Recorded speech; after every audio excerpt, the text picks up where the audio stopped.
मेरा question concentration power को लेके है, या दूसरी तरह से बोल सकते हैं अवेयरनेस को लेके। जैसे किसी भी काम पे जो ध्यान लगाने की कैपेबिलिटी होती है वो डिफर करती है पर्सन टू पर्सन। मुझे पूछना था, क्या कोई इसका बायोलॉजिकल बेसिस भी है या सिर्फ प्रैक्टिस पे डिपेंड करता है कि किसी की प्रैक्टिस थोड़ी कम है और किसी की ज़्यादा? कई ऐसे एक्सरसाइजेज है जो आपको हेल्प करती है कंसंट्रेशन के लिए। तो जो मैं एक्सरसाइज फॉलो करती हूँ वो लिसनिंग प्रैक्टिस है कि मैं सोने से पहले या सुबह उठ के कुछ देर 5 मिनट्स 10 मिनट्स मैं बिल्कुल शांत माहौल में और मैं साउंड सुनने की कोशिश करती हूँ।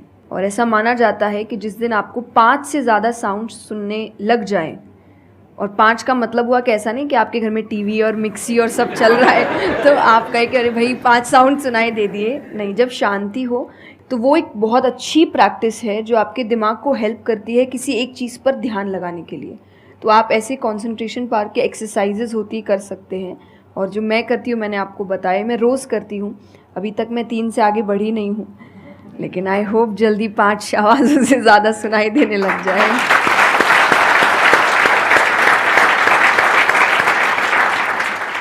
बचपन से जो आपने किया अभी तक वो तो मैटर करता ही है। फॉर एग्जाम्पल, अगर आप बचपन से ही सिर्फ कंप्यूटर पर ही अपना टाइम पास कर रहे हो या मोबाइल पे, जो आजकल बड़ा कॉमन हो गया है, तो आपकी जो कंसंट्रेशन पावर है वो पैसिव वे में तो अच्छी होगी।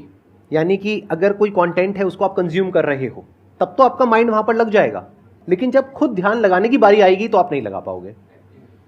एक्टिव कंसंट्रेशन आप नहीं कर पाओगे। और वही आपका क्वेश्चन है कि जो अपनी एक्टिव कंसंट्रेशन पावर है उसको कैसे बढ़ाया जाए। यानी कि आप जब चाहे, जहां चाहे, जितनी देर के लिए चाहे उतनी देर के लिए अपना ध्यान लगा सके, और जब चाहे वहां से ध्यान हटा सके।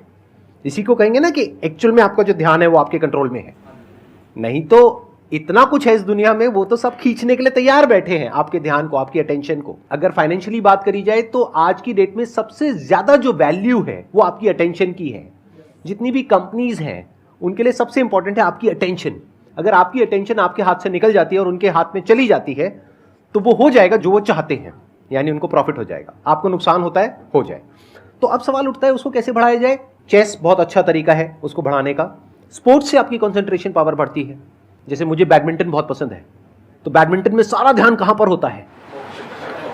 शटल के ऊपर, और कोई थॉट माइंड में आ ही नहीं सकता, क्योंकि अगर वो आया तो शटल से आपका ध्यान हट गया और आप हार जाओगे। तो sports is another way of doing it. उसके अलावा जैसे इन्होंने बताया लिसनिंग, अगेन वेरी पावरफुल। बहुत तरह की साउंड्स हैं, बहुत तरह की वाइब्रेशंस हैं इस यूनिवर्स में, बट हमारा ध्यान नहीं है उसकी तरफ। कुछ ग्रॉस है, कुछ सटल है। तो जैसे जैसे हम सटल जाते हैं तो ऐसी बहुत सारी वाइब्रेशंस हमारी पकड़ में आती है जो नॉर्मली लोगों की पकड़ में नहीं आ पाती है। क्यों? क्योंकि उनका ध्यान 2 जगह पे होता है, या तो इस दुनिया में जो कुछ हो रहा है वहां पे होता है, या फिर अंदर जो थॉट चल रहे होते हैं वहां पे होता है। इसके अलावा और कहीं नहीं होता है। तो उन वाइब्रेशंस को सुनने के लिए हमको कानों की भी जरूरत नहीं है। इवन विदाउट योर ईयर्स, अपने कान बंद करके भी आप सुन सकते हो उन साउंड्स को। तो शुरुआत वहां से करो, धीरे धीरे आप देखोगे आपका जो ध्यान है वो आपकी पकड़ में आने लग जाएगा।